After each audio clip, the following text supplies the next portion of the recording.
নুন মেখে রাখা আছে মাছের মধ্যে, আমি একটু হলুদ দিয়ে দেবো। কাতলা মাছটাকে মেখে নেবো। কড়াই গরম হয়ে গেছে, আমি সর্ষের তেল দিয়ে দেবো মাছ ভাজার জন্য।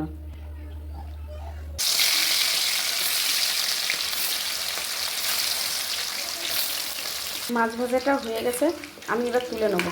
ঝিঙে দিয়ে মাছের ঝোল করবো বলে অল্প কালো জিরে আর অল্প রাঁধুনি দিয়ে দিলাম।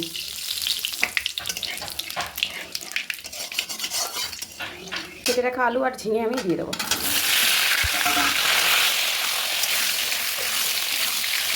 হলুদ আমি দিয়ে দিলাম, স্বাদ মতো নুন আমি দিয়ে দেবো,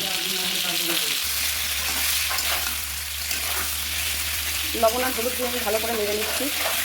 আদা আর কাঁচা লঙ্কাটা বাটা আমি দিয়ে দিলাম।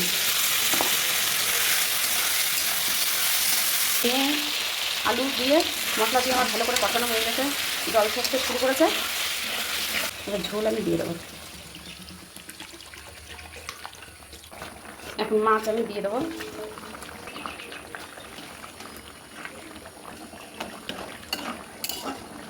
মাছের ঝোলটা আমার হয়ে গেছে, এবার আমি নামিয়ে দেবো।